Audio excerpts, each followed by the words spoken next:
a educarme y crecer mis sentimientos con Gracias a Dios por la bendición de poder estar con ustedes esta noche. Agradecemos mucho a los hermanos que tuvieron bien a invitarnos una vez más este año para compartir con ustedes este seminario, el seminario de hermenéutica y el libro de Hechos. Agradezco mucho a nuestro Dios y a la Iglesia de Cristo a la cual yo sirvo en Elgin. Cuando ustedes gusten visitarnos, serán bienvenidos y comerán la mejor pizza del país de Estados Unidos. Ojalá puedan acompañarnos pronto. Si quieren que esté yo allá con ustedes, me avisan con tiempo porque a veces no estoy allá, pero serán bienvenidos todos a la congregación. Servimos una congregación muy, muy hermosa. La clase que vamos a ver, hermanos, es una clase muy, muy bella. Hay tres cosas que el predicador tiene que saber. Hay tres cosas que el maestro tiene que saber. Si quiere ser un buen expositor y sobre todo un buen siervo de Dios. Eclesiastés, por ejemplo, el hombre más sabio de la tierra, aparte de Jesús, claro. En Eclesiastés capítulo 12, en el versículo 9, dice la Biblia lo siguiente acerca de ello. Y cuanto más sabio fue el predicador, tanto más enseñó sabiduría al pueblo, e hizo escuchar, e hizo escudriñar, y compuso muchos proverbios. Procuró el predicador hallar palabras agradables y escribir rectamente palabras de verdad. Las palabras de los sabios son como aguijones, y como clavos hincados son las de los maestros de las congregaciones dadas por un pastor. ¿Qué tan importante es la preparación? Un siervo de Dios tiene que tener tres materias. Creo yo que una de las grandes fracturas que tiene la Iglesia de Cristo es que no se enseña una de ellas en forma completa. Las tres materias son la forma de ordenar un mensaje, que es la homilética o la homilia. La segunda tiene que ver con la forma de narrar un mensaje, que es la exégesis y aplicar el mensaje correctamente a la congregación. Y la tercera, la hermenéutica, la forma de interpretar. Y esta parte es donde yo creo que hay una gran debilidad en la Iglesia de Cristo y específicamente en las escuelas de predicadores. Porque la interpretación de la Escritura es muy importante. Sí es importante presentar la Biblia, ordenar el mensaje, estar ordenado en tus puntos, tener un objetivo, tener una buena conclusión, una buena introducción, pero más que ello lo que es importante es lo que lleva el mensaje, la manera en que fue interpretado ese mensaje que ahora va a ser puesto para la congregación. Sí es importante narrar el mensaje, tener una buena oratoria, explicarlo bien. Es muy importante hacerlo eso, tener elocuencia es importante, pero más importante que ello es el contexto del cual se está hablando, la materia en sí, cómo es que se interpretó para poderla aplicar. Por eso la hermenéutica, en mi opinión, hermanos, creo yo, es la más importante de las materias, de las tres que tiene que saber un siervo de Dios. Un maestro o un siervo de Dios sale a veces de la escuela de predicadores sabiendo muy buena homilética, pero no tiene mucha hermenéutica, que es la interpretación, y ahí es donde hay un poco de fractura. Una persona sale sabiendo mucha exégesis, sabe narrar muy bien la Biblia, sabe tener buenas lecturas, sabe meterse en el personaje, meterse en la piel de los profetas, de los apóstoles, de los siervos de Dios, pero la interpretación es donde falla. Por eso, la hermenéutica, creo yo, es una de las clases más bellas que uno puede dar y que uno puede tomar. Es un honor para cualquiera de nosotros, pues, tener esta parte de la hermenéutica, de la palabra de Dios. Vamos a ir pues al libro de Nehemías y vamos a empezar explicando brevemente lo que es la hermenéutica. Esta clase realmente, si quiere ser tomada en forma completa, es una clase de 49 horas. Si quiere ser tomada la clase en forma completa. Durante el día de hoy y el día de mañana tendremos 4 horas y media, si Dios nos da vida y permite, para resumir las 49 horas. Las 49 horas. Bien, por mí no sería ningún problema porque no tengo que ir a casa a dormir, porque estoy de peregrino en esta ciudad y me podría quedar hasta la 1, 2 o 3 de la mañana. pero por el problema de ustedes sí, porque es inicio de semana, es día lunes, así que no es posible. He pensado resumir pues el seminario en 10 horas de clase por 1 hora de presentación, lo cual va a requerir que vayamos un poco rápido, pero me detendré en las partes que creo yo se tienen que considerar en buena manera. No sé cómo está la audiencia, no sé la audiencia que tengo, no sé los años que tienes en el Evangelio, no sé el panorama bíblico que tengas. Eso a veces puede causar un poco de confusión en cuanto al material. El material no es un material que se da a una congregación abiertamente, es un material que normalmente se da a maestros, a predicadores, hay veces hasta ancianos de la iglesia. Es un material fuerte, es material para masticar. De ahí, por lo tanto, mientras vamos, tal vez surjan varias preguntas. Ustedes podrán hacer las preguntas, ponerlas en los papeles que se han brindado, ponerlas allá, y el día de mañana o después de que acabemos la presentación el día de hoy podemos verlas, podemos contestarlas si es posible. Tal vez haya algunas preguntas que no contestaremos, pero las contestaremos vía electrónica o en forma digital o virtual. Así que cualquier pregunta que tengas estamos para servirte. Si no te contestamos pronto o rápidamente, no es porque no queramos, es porque a veces no tenemos el tiempo o no estamos, pero tratamos de llegar a ese punto lo más pronto posible. Nehemías capítulo 8, en el verso 7 y 8. Cuando yo comencé mi vida como cristiano, me di cuenta de la falta de material dentro de la iglesia de Cristo en cuanto a estas materias. Me di cuenta que no había nada, que no había nadie que se hubiese dispuesto a escribir, que se hubiese dispuesto a interpretar. Tristemente, la mayoría de nosotros recibíamos un material ya interpretado por alguien más. Hay veces por gente que viene de denominaciones y en ello encierra y puede encerrar grandes errores. Viajé pues a una librería que entre comillas podemos considerar cristiana y empecé a buscar y no había nada, no hay nadie, no hay nada. Todo el material que se tiene está en inglés y hay veces por la falta de no poder ser bilingüe sino hablar inglés, ¿cómo poderlo leer? ¿Cómo poderlo tener?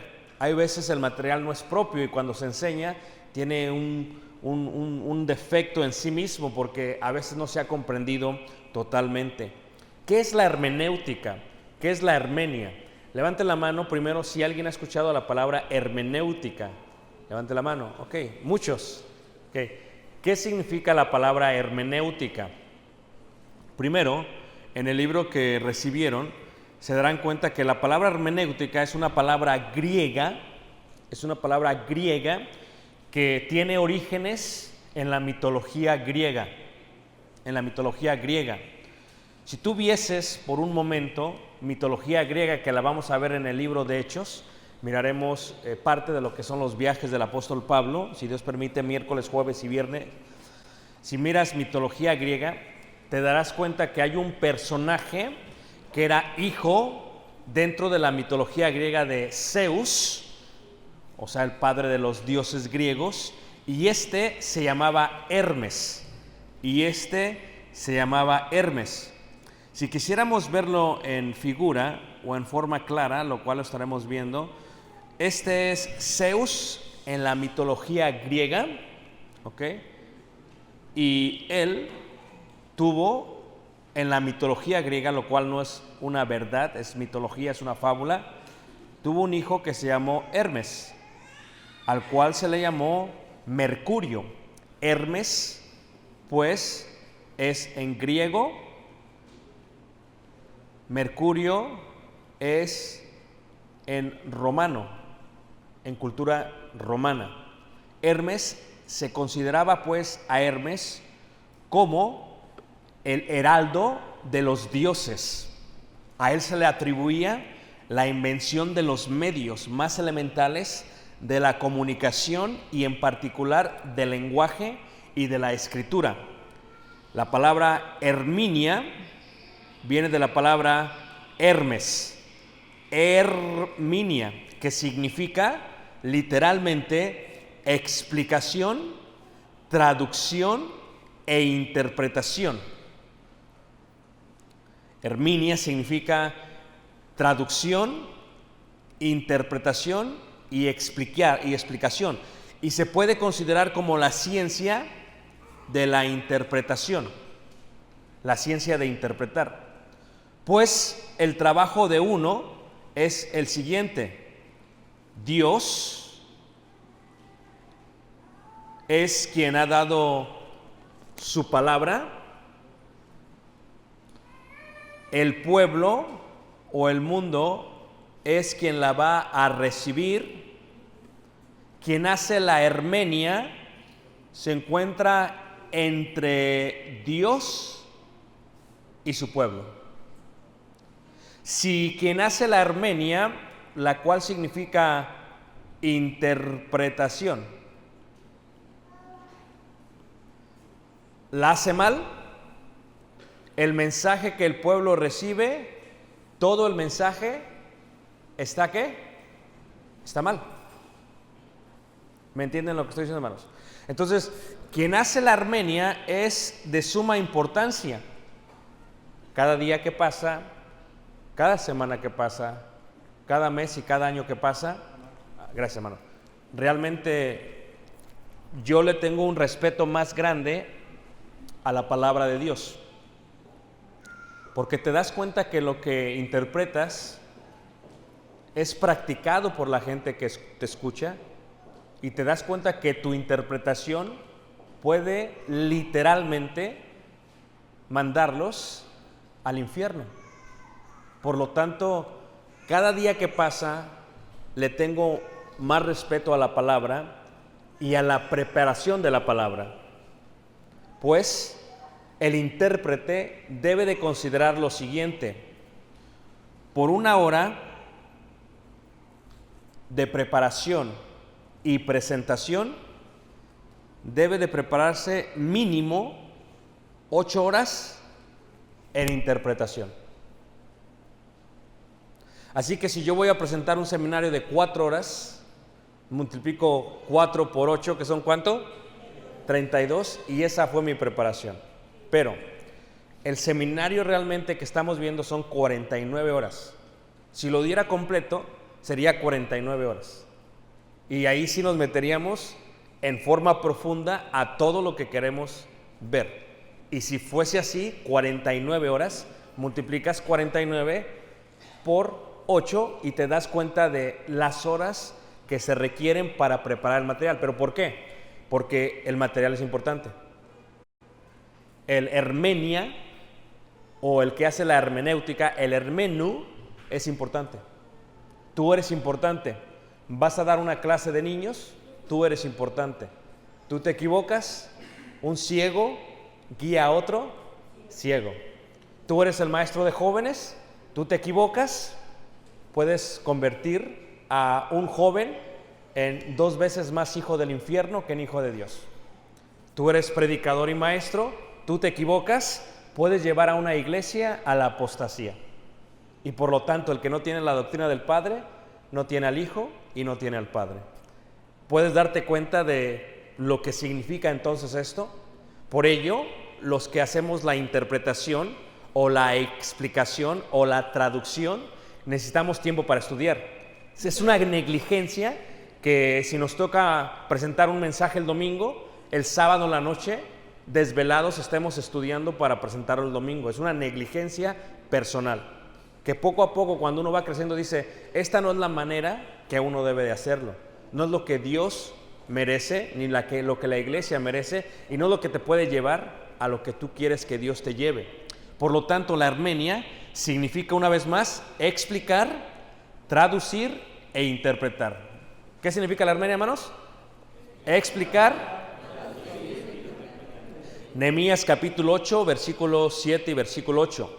Tienes al pueblo de Israel que ha estado en cautividad en Babilonia y en Asiria, y por primera vez van a regresar de allá a edificar el templo de Dios. ¿Qué es lo que había pasado con ellos? Ellos habían perdido el lenguaje en el cual se había escrito la ley de Moisés. Ellos habían perdido el lenguaje con el cual se había escrito la ley de Moisés. Cuando regresan y se abre la ley de Moisés, tienes un problema. Todos los que vienen hablan un idioma que se llama arameo. Hablan un idioma que se llama ¿cómo? Arameo es la mezcla entre el hebreo, lenguaje hebreo, y el lenguaje medo-persa. Es lo que hablaban los de Babilonia, es lo que hablaban los sirios. ¿Qué pasa? Estos que estuvieron allá cerca de 70 años, sus hijos empiezan a hablar no solamente el hebreo de sus padres, sino el medo-persa, y empiezan a mezclarlo. Algo que pasa mucho aquí cuando viaja una persona a Estados Unidos y se lleva a sus hijos y está solamente 5 o 10 años allá, regresan los niños hablando solamente inglés y ya no hablan ¿qué? Español, empiezan a hablar Spanglish. Empiezan a hablar Spanglish. ¿Y qué es lo que sucede? No entienden. Y cuando se abre el libro, cuando se abre la ley, ¿qué es lo que sucede? Hay un gran problema. El pueblo que viene, esta generación que fue cautiva, que nació en Babilonia y en Asiria, que regresa, no sabe hablar hebreo. Y la ley toda está puesta ¿en qué? En hebreo. ¿Ok? Entonces hablan arameo. Dice ahí la palabra de Dios, 8:7. Y los levitas, Jesúa, Bani, Serebías, Jamín, Acub, Sabetai, Odías, Maasías, Kelita, Azarías, Josabet, Anán y Pelaía hacían entender. Y esa palabra hacían entender significa Hermenia. Significa Hermenia. Hacían entender significa Hermenia. Al pueblo la ley. Y el pueblo estaba atento en su lugar y leían el libro de la ley de Dios claramente y ponían el sentido. Ponían el sentido. Eso también significa Armenia. Significa explicaban, traducían, interpretaban. Voy a dar un ejemplo breve de lo que es la Armenia. Levanten la mano, ¿están conmigo todos, hermanos, todavía? Okay, muy bien. Vamos a Mateos capítulo 23. Mateos capítulo 23. En el verso, Mateos 23, 1, 2, 3, 4 y específicamente en el versículo 5. ¿Okay? Dice así: entonces habló Jesús a la gente y a sus discípulos diciendo: en la cátedra, lo que va a ser el Hermenia, lo que vas a hacer tú cuando estés interpretando, número 1, te vas a conseguir una pluma de pigmento roja, color roja, y vas a subrayar las palabras que no entiendes, porque el requisito principal del que va a interpretar es ser humilde, y el que es humilde sabe que no sabe. O como dijo Pablo, si alguno quiere ser sabio entre vosotros, hágase ¿qué? Ignorante. Muchos creemos que sabemos, pero no sabemos. Pensamos que entendemos, pero no entendemos. Aceptamos mucho de lo que enseñamos, pero no lo comprendemos. Y eso es algo interesante acerca del ser humano. Primero, lo que vas a hacer es que vas a tomar tu pluma y como buena Hermenia vas a subrayar las palabras que no entiendes. Aquí, diríamos, la primera que yo subrayé fue cátedra, en la cátedra de Moisés, así. Subrayarías así como estoy haciendo aquí, cátedra. Levanten la mano, ¿quién sabe qué es una cátedra? Y si le pregunto puede decirlo sin ningún problema. Levanten la mano, ¿quién no sabe? ¿Quién no sabe, hermanos? Requisito del intérprete, humildad. Si yo creo que sé, no lo voy a interpretar correctamente. Yo voy a la Biblia sabiendo que no sé y voy a la Biblia a aprender para interpretar correctamente, porque si ya sé, entonces no voy a aprender nada. Voy a limitar el tiempo que puedo hacer para investigar apropiadamente la Escritura. La cátedra de Moisés. Se sientan los escribas y los fariseos. Versículo 3. Así que todo lo que os digan que guardéis, guardadlo y hacedlo, mas no hagáis conforme a sus obras, porque dicen y no hacen. porque atan cargas pesadas y difíciles de llevar y las ponen sobre los hombros de los hombres, pero ellos ni aun con un dedo quieren moverlas. Antes hacen todas sus obras para ser vistos por los hombres, pues ensanchan sus filacterias. Levanten la mano, ¿quién sabe qué es una filacteria? Okay. ¿Quién sabe? ¿Quién no sabe, hermanos? Ok, para ustedes eso está en chino, ¿verdad que sí? Dices, no sé de qué estás hablando, hermano. ¿Qué tiene que ver una filacteria? Pongan un separador ahí, ¿ok? Estoy haciendo un ejemplo de Armenia. Eso es lo que estoy haciendo. Primero, la palabra filacteria, la Biblia se escribe en 3 idiomas. Número 1, hebreo. Número 2, arameo. Y número 3, griego. El más importante de los 3 es el hebreo.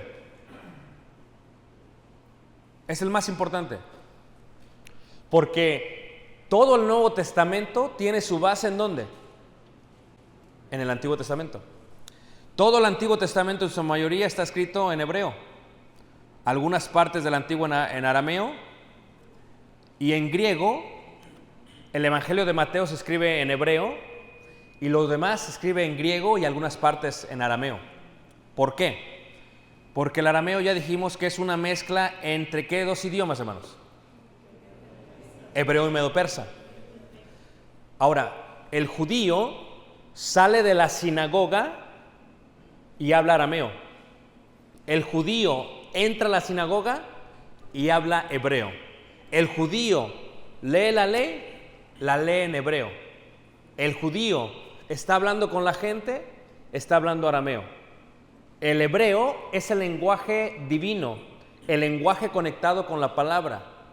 Y el Antiguo Testamento, su mayoría, está basado en ello. Veamos pues, se paran ahí y vayamos a Deuteronomio, capítulo 6, en el verso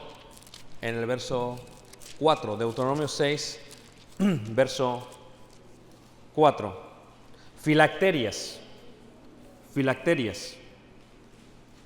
Primero, es importante notar lo que es una filacteria. Quiero decirles que la palabra filacteria es una palabra que para un judío es una blasfemia. Mencionar la palabra filacteria es blasfemo para el judío, porque blasfemia para ellos es que le llames a algo amuleto, porque las filacterias no son amuletos. Y eso es lo que significa en griego filacteria. Tienes que tener un poquito entonces ya de cuidado. Vamos pues ahí, Deuteronomio capítulo 6, verso 4, 5, 6 y 7. El que lo tenga lo puede leer.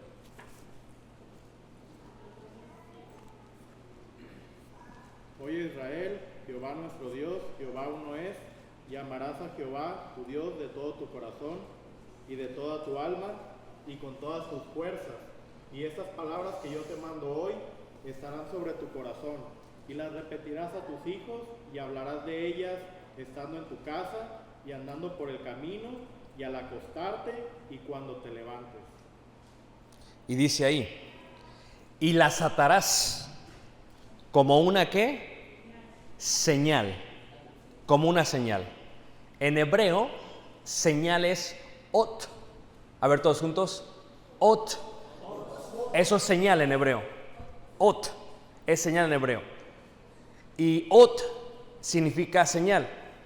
Filacteria significa amuleto. Y el amuleto está relacionado siempre con la suerte. Y el judío no cree en la suerte. El judío cree en bendición y que todo lo que te sucede es el resultado de lo que has hecho. Pues, y las atarás como una señal en tu mano y estarán como frontales entre tus ¿qué? Tus ojos. ¿Qué relación tiene este versículo con las filacterias? todo. Dice el salmista, el proverbista, dice que sobre todas las cosas guardadas, guarda ¿qué? Porque de ahí mana ¿qué? Y las atarás en tu corazón. Nadie entiende lo que es corazón en el aspecto hebreo. Yo decidí, hermanos, pues traer unas filacterias, ¿ok? Y voy a enseñar cómo se ponen y voy a enseñar cómo son. ¿Qué es lo que estoy haciendo ahorita, hermanos? Este es un ejemplo de qué, hermanos. ¿Un ejemplo de qué, hermanos? ¿De qué? De Hermenia. En eso quedamos.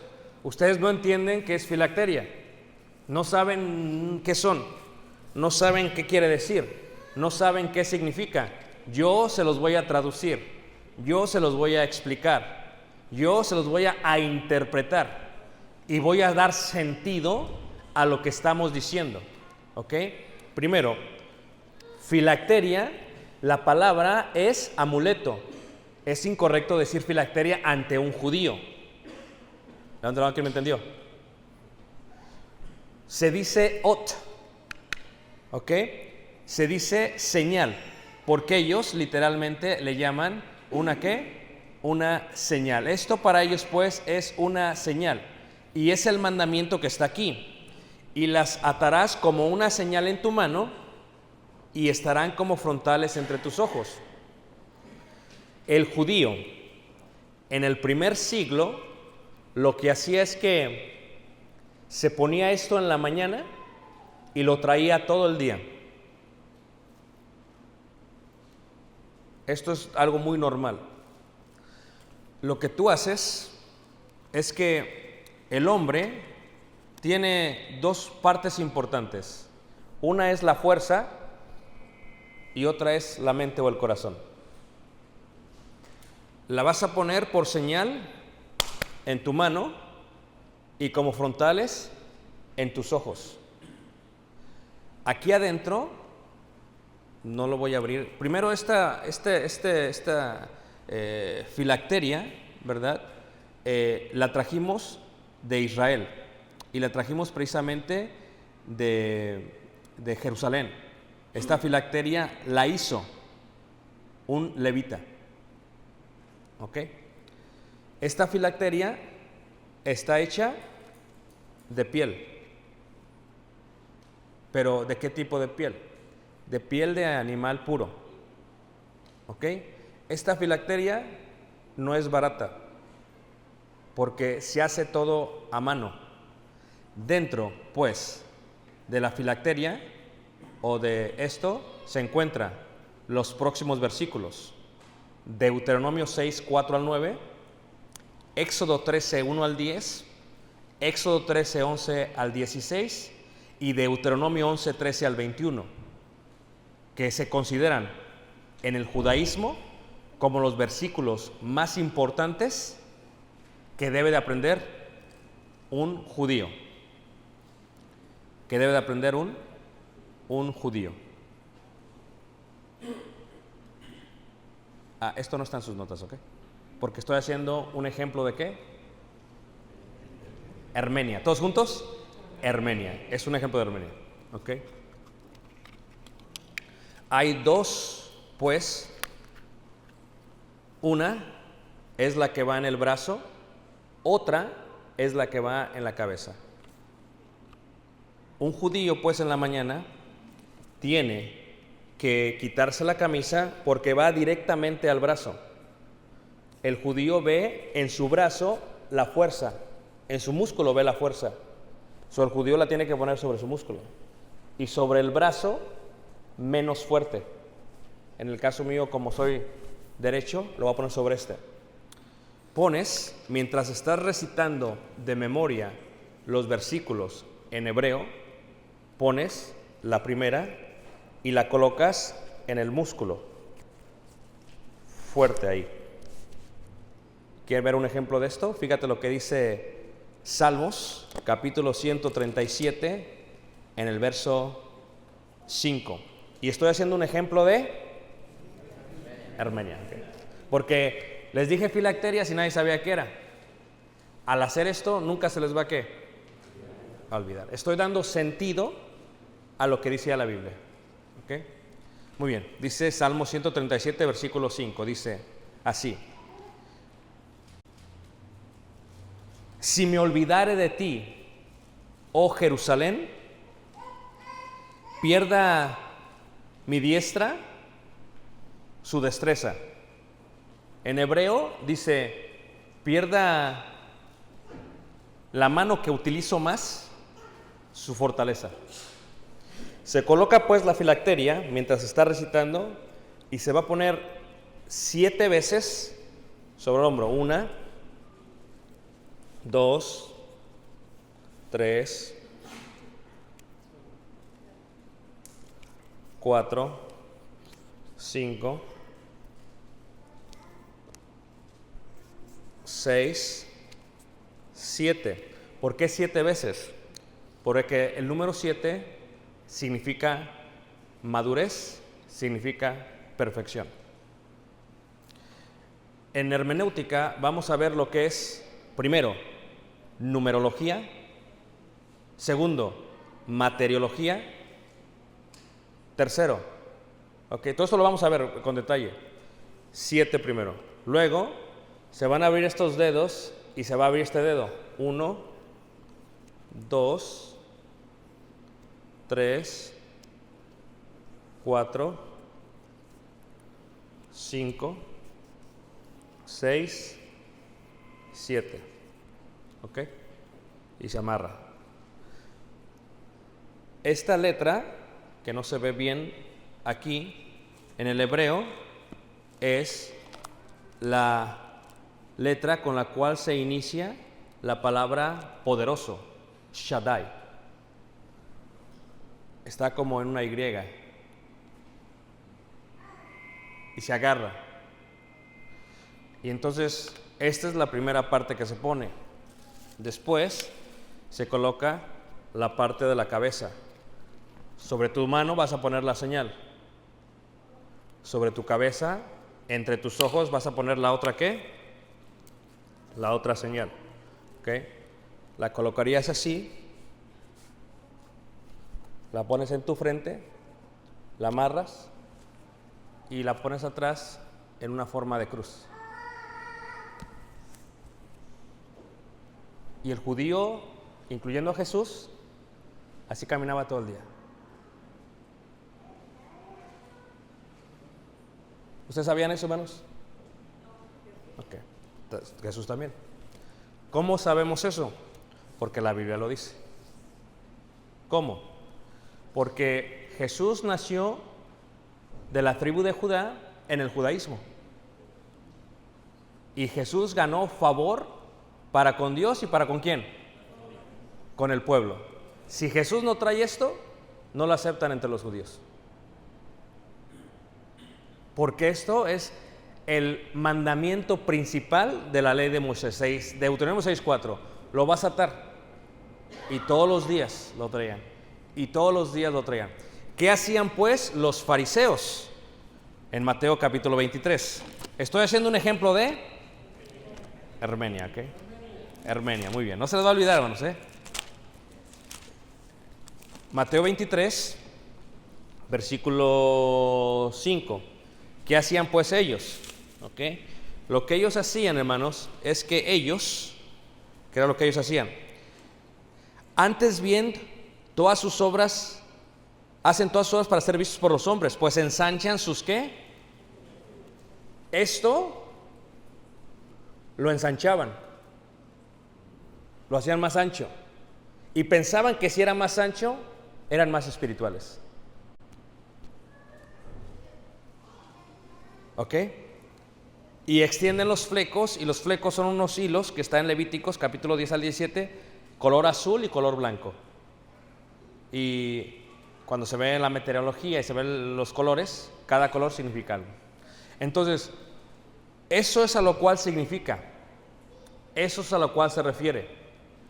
Cuando Nehemías trae a estos levitas y están explicando, literalmente lo que yo hice es lo que tenía que hacer ellos, porque el pueblo no ¿qué? No entendía. Ahora, te voy a preguntar algo y contéstame en una forma sincera.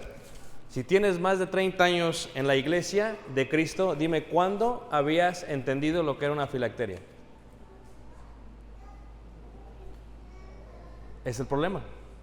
Sin embargo, las utilizamos, las mencionamos y decimos esto como si la gente lo supiera. Acabo de dar un ejemplo de Hermenia, donde utilicé las siguientes cosas. Número 1, utilicé la Biblia primero. Número 2, utilicé el lenguaje original. Número 3, tuve que literalmente conseguir la filacteria para poderla presentar. Jesús hizo esto mucho para poder enseñar en forma de parábolas. Y dijo, ¿ven los lirios? Y aún así, ¿se vistió quién? Tiene que dar un ejemplo visual, porque la armenia es interpretar. Quiero enseñarte algo, te lo tengo que explicar, te lo tengo que interpretar, porque de otra manera tú no me vas a ¿qué? A entender. Ese pues es el trabajo del hermenia, del que interpreta. Ese es su trabajo. Tiene que hacer una interpretación. ¿Cuáles son algunos de los requisitos pues para la hermenia? Primero, el primer requisito para la hermenia es que tiene que ser humilde, porque si todo lo sabes ya no vas a investigar. Tienes que saber que no sabes nada, porque si lo sabes todo, entonces ya ¿qué vas a investigar? Primero, si alguno quiere ser sabio, hágase ¿qué? Ignorante. ¿Por qué? Porque cuando uno se hace humilde, hermanos, Dios te da gracia, porque Dios da gracia a ¿quiénes? Y resiste a ¿quiénes? A los soberbios. No vamos a interpretar para que los hermanos vean que tengo la razón. No vamos a interpretar para avergonzar al pueblo. No vamos a interpretar para humillar a los hermanos. No vamos a interpretar para que yo me haga más grande que ellos. No, voy a interpretar porque mi único trabajo es explicar, traducir y interpretar lo que Dios quiere que el pueblo escuche. Ese es mi único trabajo. Eso es lo que hace una hermenia.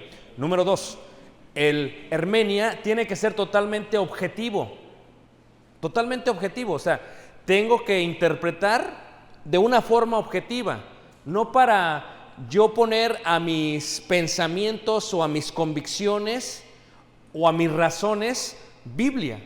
Aquí el propósito no es que todos piensen como yo, sino que todos piensen como Dios y que Dios sepan lo que Dios quiere. Aquí el propósito no es que piensen como yo. Hay hermanos que a veces se levantan, se ponen de pie y su interpretación van a la Biblia queriendo que la Biblia diga algo para que los apoye a ellos y para dejarles saber a los que escuchan que están mal. Ese no es el sentido, no es el espíritu de la hermenia. El hermenia es una persona humilde que es objetivo. Primera carta de Pedro, capítulo 4, verso 11, dice así, dice, si alguno habla, hable conforme a las palabras ¿de qué? De Dios. Si alguno habla, hable conforme a las palabras de Dios. Yo pues expliqué y tuve que pensar, número 1, ¿qué significa filacteria? Y tuve que ir a los lenguajes originales y tuve que investigar qué significaba y tuve que investigar qué significaba en el contexto cultural greco-romano y luego tuve que investigar por qué lo está mencionando y luego tuve que ver cómo eran esto y estuve investigando. ¿Cuántas horas para presentar una hora de presentación, hermanos? 8. El problema que tenemos el día de hoy con la mayoría de los maestros, ¿ok? Van al internet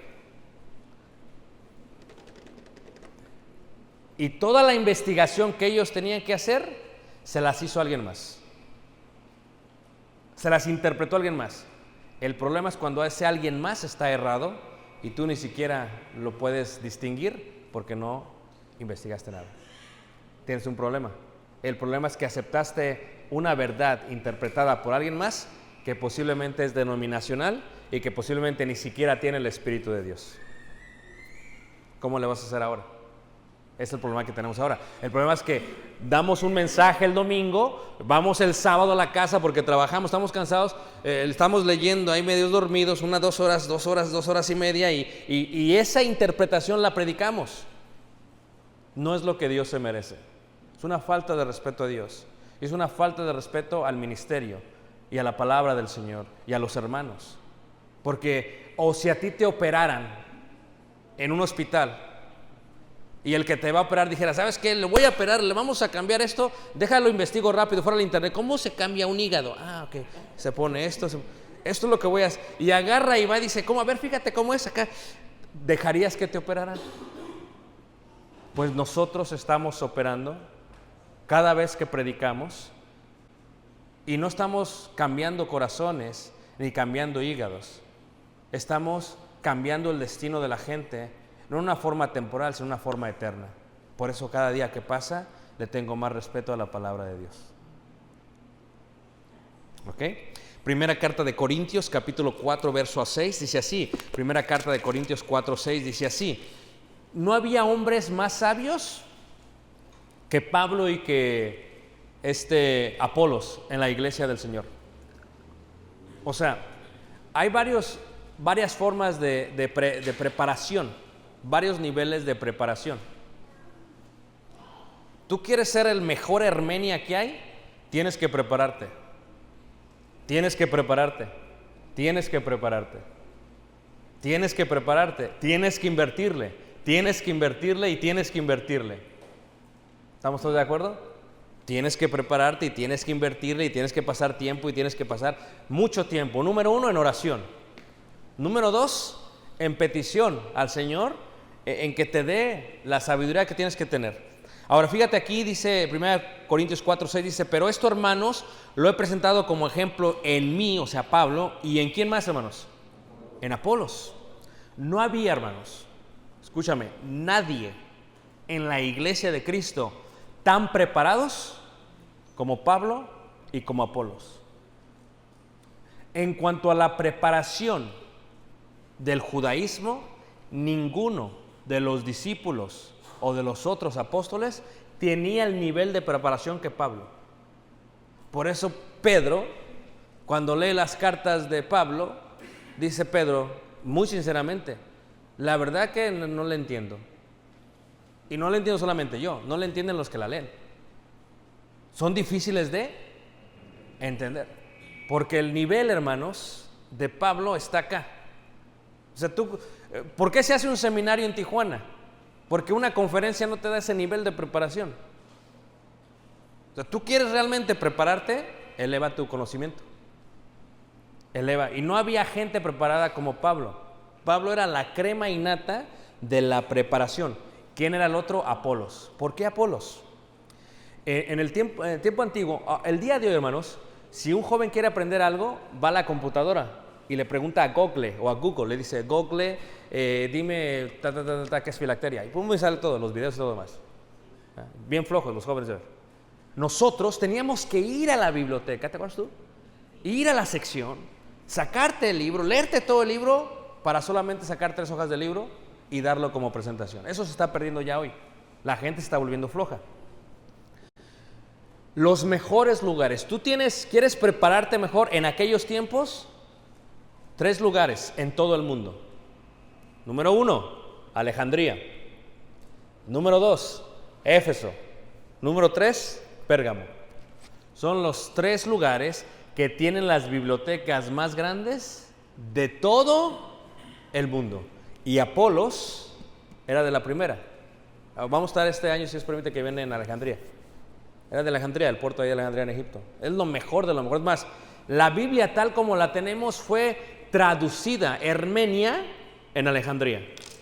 Y se le llama la Septuaginta por los 70 hombres que mandaron de Jerusalén para traducirla. O sea que lo bueno, hermanos, viene. Apolos era elocuente, era lo mejor. Lo escuchó Priscila y aquel le dijeron, wow. Es más, Pablo cuando se compara aquí, dice, aún yo, Pablo, y Apolos. ¿Por qué no dijo yo y Pedro? ¿Por qué no dijo yo y Juan? Es más, ¿por qué no dijo yo y Bernabé? Porque si quieres hablar de gente preparada en el judaísmo, hermanos, dice que Apolos era elocuente y poderoso en o sea, que no había nadie comparado a él. Era la crema innata y vivía en Alejandría. O sea, que se fue a estudiar, era la Harvard, era la UNAM, para que me entiendas tú, aquí en México. O sea, tú quieres estudiar, la mejor escuela de Tijuana, ¿está dónde, hermanos? Depende de dónde estudiaron, ¿verdad? Porque depende, porque hay orgullo, pero la UNAM está considerada como una de las mejores universidades de toda Latinoamérica. Y la UNAM tiene varias secciones. Pero tú quieres estudiar, te vas a Ciudad de México a la UNAM. Si quieres prepararte. En abogados, leyes, te vas a Harvard, Estados Unidos. En arte te vas a Nueva York o a París. Bueno, Alejandría era la crema innata de conocimiento. Así que cuando llega Apolos, hermanos, Apolos, su preparación, hermanos, está elevada.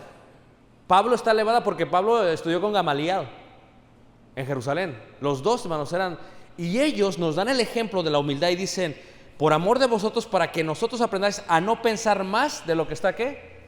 Escrito. Tiene que ser un objetivo. No sea que por causa de uno os desvanezcáis, dice, unos contra ¿qué? Contra otros. O sea que los requisitos generales es humildad y objetividad. O sea, vamos a ir a buscar no lo que queremos encontrar, vamos a ir a buscar lo que Dios quiere que encontremos para explicarlo de esa manera. Y si va a romper con lo que yo quería o creía que decía la Biblia, tengo que ser humilde para aceptar que lo que estuve enseñando por 10 años está mal. Pero ¿cuándo va a escuchar un predicador que se levante y diga: hermanos, fui al seminario de Armenia y me di cuenta que estoy mal en esto y que estoy mal en esto y que estoy... Nunca vas a ver, porque hay mucha falta de humildad entre nosotros los que enseñamos la palabra de Dios. Pero fíjate, Apolos, hermanos, que ya dijimos que era... Está Priscila y Aquila, lo están escuchando. Dale. Elocuente el muchacho. Acaba, se baja, lo apartan y le explican más exactamente el camino de Dios. Ve la humildad de Apolos. Cuando uno es estudioso de la Biblia, hermanos, y respetuoso de Dios, uno acepta cuando está bien y cuando está mal. Y la Armenia te ayuda a hacer eso. El requisito general es: tienes que ser humilde, tienes que ser objetivo. Número 3. Tienes que estar libre de conflicto de intereses. Este es un problema en las iglesias, hermanas, que no sé cómo hacerle para que se resuelva. ¿Por qué? Porque mi interpretación se basa a veces no en la Biblia, sino a veces en los conflictos de intereses que tenga. O sea, si yo tengo problemas con mi mujer, que no tengo problemas con mi mujer, vamos a aclarar eso, ¿ok? Es un ejemplo.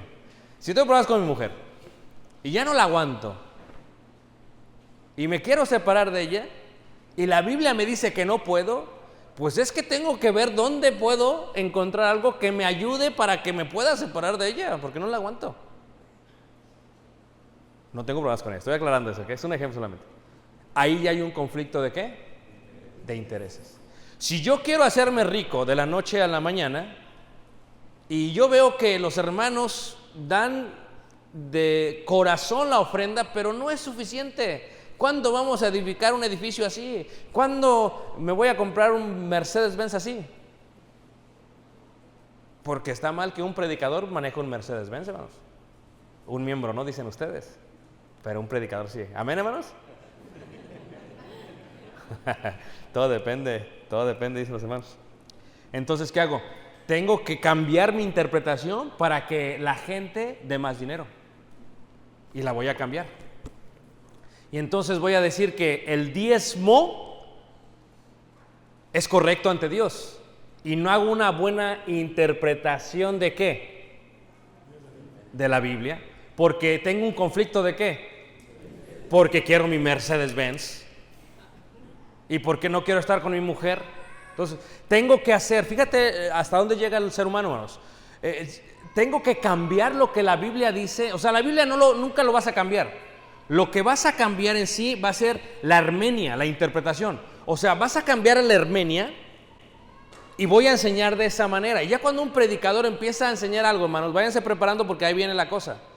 Cuando empieza a hablar, no, es que, ¿saben qué? Que pues es que Pablo estaba solo y posiblemente su mujer lo dejó y no, pues no entendía cómo era su trabajo. Y ya empieza a preparar la congregación. Próximo domingo. No, pues es que pobre Pablo. Y de pronto, ¿saben qué, hermanos? Me siento como Pablo. Estoy hablando en serio, hermanos. Hay un gran conflicto ¿de qué? De intereses. Somos duros con la iglesia, decimos, así son las cosas, los niños tienen que ser así, que el niño así, que el niño así. Pero cuando tenemos nuestros hijos, hermanos, ¿a poco no? Cuando no tenemos hijos, sí, está mal que el niño se deje crecer el cabello, que el joven, que ¿cómo que eso, que traigan aretes? ¿Cómo es posible eso? Y empezamos a hacer, lo cual está mal. No hay problema con eso, todos lo entendemos así. Pero cuando tienes tu hijo y crece y le gusta el rock al muchacho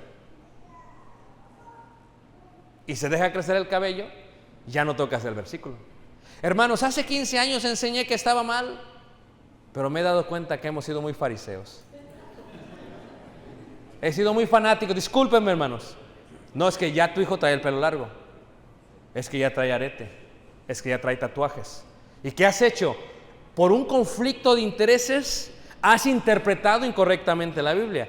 Les voy a preguntar, levanten la mano, ¿quién ha visto eso en su vida como cristiano? Levanten la mano, no sientan mal. Así que no es algo nuevo. Fíjense. Por eso los requisitos son esos. Número 1, humildad. Número 2, objetividad. Y número 3, libre de conflicto ¿de qué? De intereses. Como este obrador, le buscaron y le buscaron y le buscaron y le buscaron y no le encontraron nada. Pero ya se está cambiando también. Ya no voy a cumplir. Pues, ¿cómo que ya no vas a cumplir? ¿Se va a hacer o no se va a hacer? Fíjate, hermanos, es interesante mirar, hermanos, que cuando uno está con conflicto de intereses cambia su interpretación. ¿Ok? Requisitos especiales, pues, los generales, humildad, objetividad y libre de conflicto de intereses. Los requisitos especiales, ahí va, hermanos, este sí es bueno.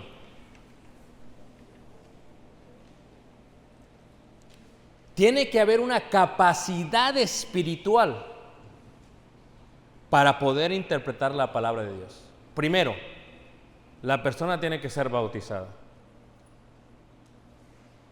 Porque la primera carta de Corintios, capítulo 2, versículo 14, dice así. Imagínate tú, viene alguien que visita la iglesia y la iglesia acepta la interpretación de esa persona cuando no tiene ni siquiera el Espíritu de Dios. Ese es un gran error, hermanos. Dice, pero el hombre natural no percibe las cosas que son del Espíritu ¿de quién? De Dios, no las percibe. Porque para él son ¿qué? Son una locura. O sea, dice, es esencial que la persona tenga una capacidad espiritual y para empezar tiene que tener el Espíritu de Dios. Porque si no, oye, ¿por qué ustedes ofrendan? ¿Y por qué se reúnen? ¿Y por qué 2 horas? ¿Y por qué esto? Va a cuestionar, porque no las va a entender. Imagínate si dejas que él le interprete el mensaje. Imagínate qué sucedería si él te interpreta el mensaje. Es necesario, pues, que sea bautizado, que tenga el Espíritu Santo y que sea bautizado en la iglesia de Cristo, hermanos. ¿Ok? Vamos a aclarar eso. Eso es clave, hermanos. Tiene que ser bautizado en la iglesia del Señor. Que tenga el Espíritu Santo y que sea guiado por el Espíritu de verdad. Porque dice que el Espíritu de verdad nos guiaría a toda ¿qué? A toda verdad. Es necesario, pues, todo lo mencionado para poder interpretar la Escritura. Número 2, es necesario ser íntegro. Es necesario ser íntegro. ¿Saben lo que es integridad, hermanos? ¿Sí saben? ¿Sienten lo que es integridad? Es necesario ser íntegro. ¿Por qué?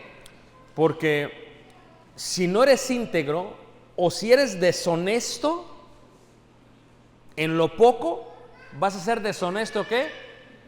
En lo mucho. Tienes que ser íntegro. Y la integridad no se puede enseñar. O la tienes o no la tienes. O sea, es como aquel que va a Estados Unidos, va en el carro, va en México, va en Tijuana y agarra el chicle y lo avienta por la ventana. Estamos en Tijuana. Pasas la frontera. Estás en San Diego. Agarras el chicle y, no, estamos en Estados Unidos. No hay integridad. Fíjate, no hay integridad. Es como aquel que ve un programa de televisión cuando no está su esposa. Ahí anda viendo toda la serie en Netflix. Pero está su esposa y ya no la ve. no hay integridad. Si yo veo algo que no vería con mi esposa, no soy íntegro. Estoy siendo mentiroso. ¿O no es cierto, hermanos? Ese es el tipo de integridad que debemos de tener. Es decir, es prepararse 8 horas y no prepararse 8 horas.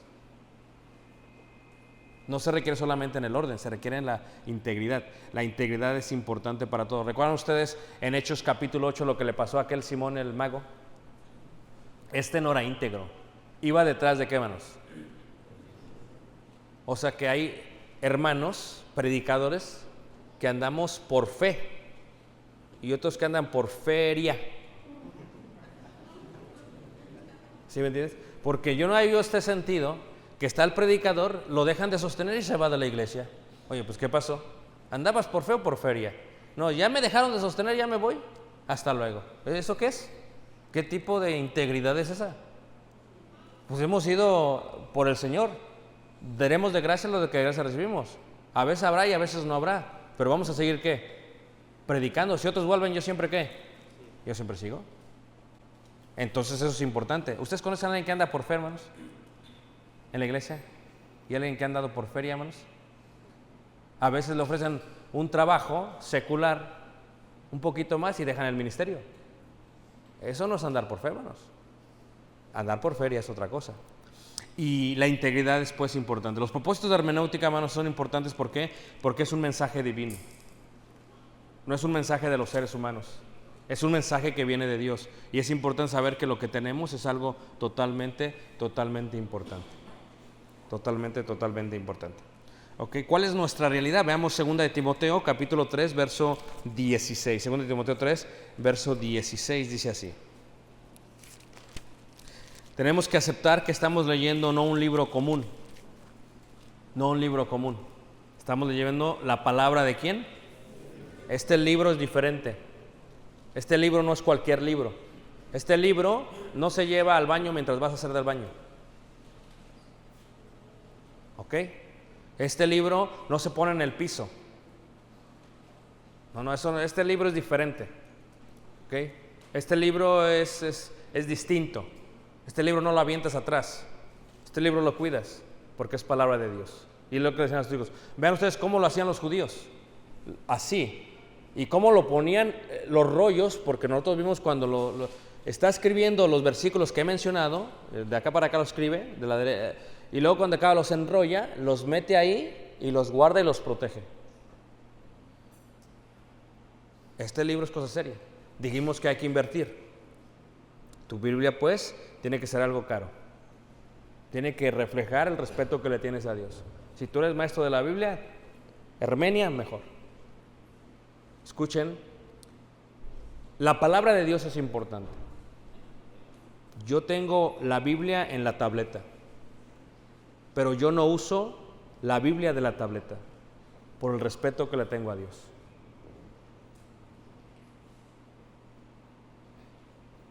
Porque si yo hago eso, los jóvenes lo van a hacer y tal vez yo tenga el dominio propio de que cuando vean una notificación no verla, pero ellos no van a tener el dominio propio y van a ver lo que dice la notificación. Y para todo hay tiempo. Por eso siempre traigo la Biblia. La misma que traigo desde hace más de 20 años. ¿Ok? Entonces, tiene que haber una buena inversión, tiene que haberlo, porque es la palabra ¿qué? De Dios. ¿Voy a ir al baño o no me voy con mi Biblia? Es incorrecto, hermanos, está mal. Es incorrecto. Es como si Dios te hablara mientras estás haciendo el baño. Todo tiene su tiempo. Tienes que tomarte un tiempo para la Biblia. La Biblia hay que respetarla. No es cualquier palabra, no es cualquier libro. Llévate otro libro al baño, llévate una revista al baño si quieres, pero no te des la Biblia. La Biblia hay que respetarla, hermanos. Dice ahí la palabra de Dios en el verso 16. Dice, toda la escritura es inspirada, ¿por qué? Por Dios. Una vez me dice, hermano, ¿pero por qué no la puedo llevar al baño, hermano? ¿Qué os parece si tú le haces una carta a tu hijo? Sí, es una carta. Y luego, y tu hijo, pues, ve la tele 2-3 horas. Trabaja 7 horas. Y ya cuando te va a escuchar, cuando va a leer tu carta, se va al baño. Y se sienta en el baño. Ah, ¿qué pasó, hermano? ¿Va que no es lo mismo? ¿Cuál es el problema? No, es que no está bien. Pues claro que no. Y es tu carta, ser humano. Cuanto más la palabra de quién. Hay que tener un respeto para ella. Es Armenia, vamos a interpretar. No se puede interpretar más mientras estás en el baño. Ni te estás concentrando. ¿Sí me entiendes? Y dice ahí, en el verso 16, toda la escritura es inspirada por Dios. ¿Y es útil para qué, hermanos? ¿Para qué? ¿Redarguir para qué? ¿Para qué? Para instruir en justicia, a fin de que el hombre de Dios sea perfecto, enteramente preparado para toda ¿qué? Para toda buena obra. Por lo tanto, nuestra realidad es que el mensaje que estamos leyendo va a preparar a alguien. Va a preparar a alguien, hermanos. Cuando alguien da una clase, pues puede tener una excelente homilética, puede ordenar bien mi primer asunto, mi segundo asunto, mi tercer asunto, hermoso. Pero si no hay contenido, hermanos, si no hay, es como el chef, el mesero que te trae un plato y te lo pone y se ve bien bonito el plato. Pero ya cuando empiezas a comer dices, no me llenó. Esto no servía para nada. Puro show, puro espectáculo. No, tiene que tener ¿qué? Su nutrición. Tiene que tener ¿qué? Su carne. O las hermanas de ahora, del día de hoy, que está muy mal también, que le quieren hacer a sus hijos una sopa y le hacen una sopa Maruchan. Por favor. Y luego quieren verdura y agarran verdura y la abren de una lata de lata. La abren la lata ahí congelada y ahí se la echan la verdura. Y la Maruchan ahí. Y ahí coma. Es lo que tenemos hoy en día, hermanos. No, hermanas. Así no se hace con los hijos. No. Ni con el marido. ¿Listos? El hermano le gustó esa. Agarran la zanahoria y me la rebanan la zanahoria. Agarran el apio y lo lavan el apio. ¿No? ¿A poco no se siente el amor, hermanos? Lo ponen sobre la tablita. ¿Y qué? No sabe lo mismo el caldito, hermanos, congelado que fresquecito. Va pasando la gallina y la agarran y la matan ahí, hermano. Y la preparan. Mi esposa esta semana me hizo un caldito de pollo, pero de esos calditos de pollo, hermano, porque ella ya sabe que Maruchan no entra a la casa. No es porque sea machista, es porque mi esposa me ama. ¿Y qué es lo que pasa? Me lo puso así, hermanos, hasta el olor era. Sí, es algo increíble, hermanos. ¿Y qué es lo que pasa? Y cuando empiezas a comer, imagínate un sermón, hermanos, sopa Maruchan. Y luego, lo peor de un predicador, que el que está abajo escuchando diga, no, hombre, si ese te lo sacaste de allá de sermones.com, ese es el que iba a predicar el próximo domingo. Imagínate, hermanos, la integridad que pierde ese maestro de la Biblia. Imagínate, esa es la realidad que tenemos el día de hoy. ¿Por qué es importante lo que hacemos? Porque el mensaje que tenemos es un mensaje de salvación o de perdición. No es cualquier mensaje, hermanos. ¿Esto te salva o esto te condena? Por eso se requiere eso, porque de ellos depende nuestra salvación o condenación. Fíjate los de Berea, hermanos. Si Dios permite, el año que viene vamos a Atenas y vamos a subir, son como 6-7 horas en autobús arriba. Está Tesalónica, está Berea y está Filipos. Entonces los de Berea, cuando les predicaba el apóstol Pablo, y sabían quién era Pablo, ¿sabes qué hacían los de Berea? Acababan el seminario o el taller o la clase, para que me entiendan, y se iban a la casa. ¿Iban a qué? ¿A verificar? No, ahora, yo siempre me pongo, cuando ustedes nos visitan a la iglesia, hermanos, siempre son bienvenidos. Yo me pongo en la salida de la iglesia. Yo despido a toda la iglesia. Dios la bendiga, Dios la bendiga. Y a veces, hermanos, porque a veces se nos duermen las hermanas. Y los hermanos también empiezan a dormirse ahí, empiezan a dormirse. Y les digo, y lo agarro de la mano, hermano, ¿qué le pareció el sermón? Y le pregunto, ¿qué le pareció el sermón? Dice, hermano, estaba bien, buenísimo, hermano, buenísimo. Predica la palabra, hermano, predícala. Ah, sí, ¿eh? ¿De qué se trató? No sé, hermano, no, pero estaba buenísimo el sermón. O sea, ¿qué te está diciendo eso, hermanos? Que no hay. Las almas del día de hoy son así. Están viendo la hora. No, ya, hermano, ya córtale. En aquel tiempo se alargó el discurso ¿hasta cuándo, hermanos? Es la iglesia de donde venimos, hermanos. ¿Verdad? Ya las hermanas en la congregación, las otra vez tuve que hablar con la iglesia porque les dije, era convivio y se me paraban 3 hermanas y se me iban antes de acabar el sermón. Tuvimos que hablar con ellas. Miren, no solo de pan. Mira tú, Marta, agobiada estás, ¿por qué? Por los quehaceres. O sea, y le dije a la iglesia, nos vamos a esperar todos media hora a comer para que estas hermanas reciban su alimento espiritual, porque es el respeto que Dios se merece. ¿No lo creen, hermanas? Porque eso de que se salen las hermanas a mitad del sermón. No, es que tengo que cocinar, es que si no va a estar fría la comida. Como si eso fuese más importante, hermanos. La palabra de Dios que interpretamos es un mensaje de salvación o de condenación. No puede darse a medias. Tiene que ser totalmente, ¿qué? Completo. Voy a dar un descanso de 5 minutos porque es seminario. Vamos a descansar 5 minutos. Ahorita regresamos. 5 minutos, hermanas. Sentimientos conmover. Abre mi alma a tu ser.